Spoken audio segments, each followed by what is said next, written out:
Business, Stéphane Soumier sur BFM Business. Philippe Pouletti, bonjour. Bonjour. Co-fondateur et directeur général de Truffle Capital. Vous les accompagnez depuis combien de temps maintenant, Philippe Pouletti, des entreprises de croissance? Avec Truffle depuis 14 ans, Ouais, sinon je suis entrepreneur depuis 25 ans. Toujours quand même dans le domaine de la santé ou de temps en temps vous avez fait des petites infidélités au domaine de la santé? Non, enfin je l'ai fait une ou deux fois, je me suis planté, donc je préfère faire quelque chose où je me sens un peu compétent. Comment est-ce que vous accueillez ce Tech 40 qu'on nous présente comme le Nasdaq à l'échelle européenne d'ailleurs? Attention, hein, je lis partout Nasdaq à la française. Non, l'ambition d'Euronext est bel et bien d'avoir une ambition européenne. En tout cas, c'est comme ça qu'elle est affichée. Alors c'est pas un marché, c'est un indice ou un index. Ah oui, comme le Nasdaq. Voilà. Mais enfin le Nasdaq est un marché. Toutes les sociétés cotées sur le Nasdaq sont reconnues comme faisant partie du Nasdaq. Là, c'est la sélection d'une quarantaine de sociétés par une méthode qui n'est pas très claire.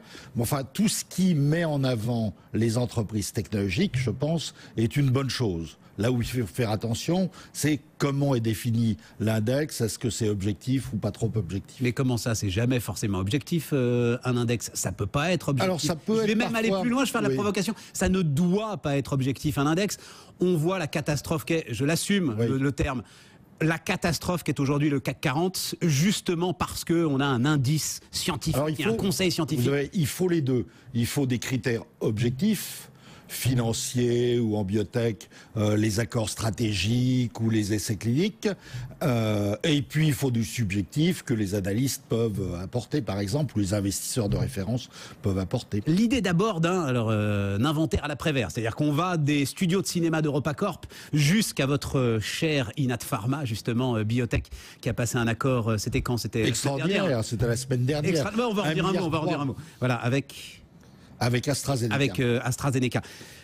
Le grand écart, il est légitime, selon vous, le grand écart, justement, pour susciter de l'appétit autour de cette Oui, je crois que c'est nécessaire de mettre en avant des belles aventures produits, des belles aventures entrepreneuriales et industrielles, bien sûr. Derrière, la volonté, c'est d'essayer de les accompagner à l'international. Comment est-ce que... Alors, les accompagner à l'international, s'il y a des roadshows organisés à New York, c'est très bien. Vous savez qu'aujourd'hui, malheureusement, beaucoup d'entreprises françaises, dès qu'elles réussissent un peu, doivent aller chercher l'argent aux États-Unis. C'est à la fois bien que des entreprises françaises réussissent à le faire, et ça met en avant la faiblesse du marché boursier français et européen, la faiblesse de l'investissement des institutionnels. Est-ce que c'est le Tech 40 qui peut résoudre cette question justement? Ça fait partie des choses... Je vous entends bien, Philippe, vous venez avec un grand plaisir de nous voir, mais pour vous, c'est l'anecdote, ce Tech 40. Oui, enfin, c'est pas mal.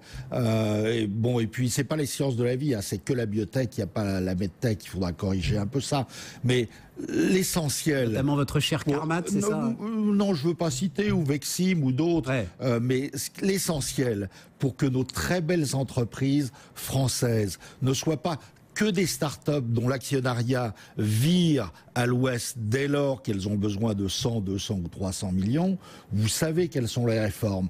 François Hollande devrait le savoir. C'est une réforme de l'épargne colossale en France pour qu'enfin 5-7% de l'épargne des Français aille irriguer, soit directement, soit à travers des fonds spécialisés, ces très belles entreprises qui peuvent devenir des leaders mondiaux. Car sinon, on le dit, on le redit, ces entreprises dont l'actionnariat vire à l'ouest, eh bien progressivement leur conseil d'administration, leur management, puis les activités opérationnelles se déplaceront.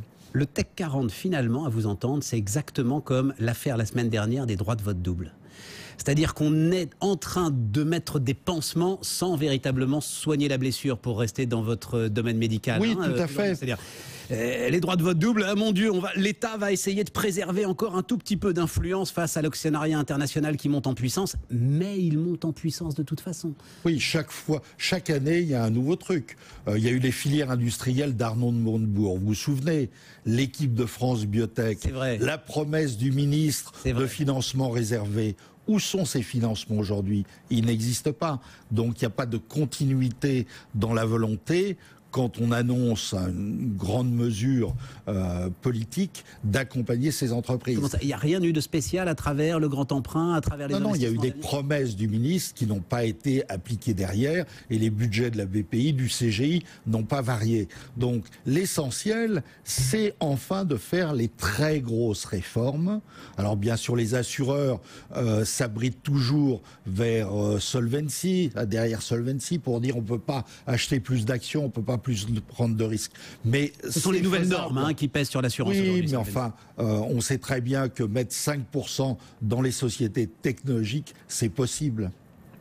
Mais en fait, la vraie grande réforme, c'est des bons vieux fonds de pension, c'est pourquoi pas de la retraite par capitalisation, c'est libérer enfin cette épargne et l'emmener vers la création de richesse. L'emmener vers la création de richesse, et on aura des très grosses entreprises qui resteront en France avec un marché boursier florissant. D'autant plus qu'on a la Banque Centrale Européenne pour s'occuper des dettes d'État maintenant. Donc voilà, il y a absolument plus de sujet. Mais parlons d'Inat Pharma, justement, Philippe Pouletty, parce que c'est le contre-exemple. C'est finalement l'idée qu'il est quand même possible de faire maintenant croître des sociétés de manière très importante, parce que Inat Pharma ne s'est pas vendu à AstraZeneca. Absolument.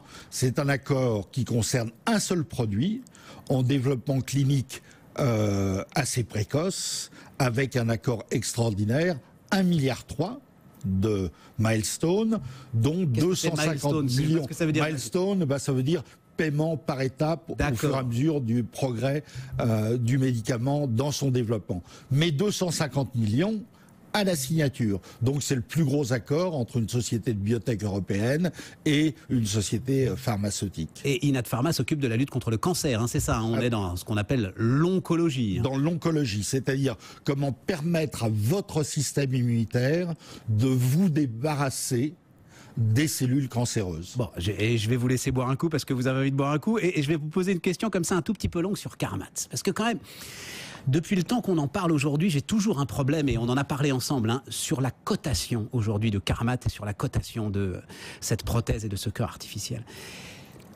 N'y a-t-il pas quand même, Philippe Pouletty, je pense par exemple à l'interview qu'on a vue il y a 3 semaines dans le journal du dimanche de celui qui est le 2e greffé, c'est ça, et qui nous disait à quel point sa vie avait été transformée et à quel point il était en train de reprendre une vie normale. N'y a-t-il pas quand même, notamment en matière de communication, un certain nombre des initiatives que vous prenez qui sont liées quand même à la cotation en bourse et qui sont là pour tenir le cours de bourse, Philippe Pouletty? Et est-ce que ça vient pas en contradiction avec le silence absolu qui doit continuer à quelle initiative vous pensez? Et je pense justement à cette interview donnée par... Cette interview n'a absolument pas été décidée, définie par la société. Elle n'en était même pas informée. D'accord. Voilà une bonne réponse. Et vous continuez à penser que c'est bien dans la discrétion, voire dans le secret, oui, bien sûr, doit continuer aujourd'hui à grandir cette entreprise. Bien sûr, il faut publier des résultats d'une étude. On ne peut pas faire du cas par cas à chaque malade. C'est comme si Inat Pharma, à chaque fois que son médicament était administré à un malade, devait en parler. Donc, c'est une aventure extraordinaire d'un point de vue médical, humain, industriel et financier, et c'est en finançant des sociétés comme celle-ci qui changent la vie des malades, qui peuvent aussi, si le produit réussit, devenir des leaders mondiaux pour des marchés très importants, qu'on va recréer cette croissance et ce tissu industriel. Sans le marché boursier, il n'y a pas de Carmat. Mais vous savez très bien que le capital risque ou les business angels ne peuvent financer que quelques dizaines de millions d'euros pour une société comme celle-là. Donc, au-delà, qu'est-ce qu'il y a? Soit vous faites un gros accord avec un Medtronic, un Edwards, un Abbott, et en fait, quand vous avez un produit majeur, vous perdez le contrôle, soit vous vendez la société. Donc, bien sûr qu'il y a un trou de marché, il manque de gros fonds qui puissent investir en pré-introduction en bourse, il manque de gros fonds spécialisés qui permettent de faire des tours de table de 100 ou 200 millions. Mais l'argent existe. L'argent existe. C'est l'épargne des Français, c'est les assureurs, et j'espère que dans les mois qui viennent, les gens se diront il faut aussi financer ces entreprises qui peuvent créer de la plus-value. Bien sûr, si on mutualise le risque sur 5 ou 10 entreprises. Philippe Pouletti, cofondateur et directeur général de Truffle Capital ce matin sur BFM Business.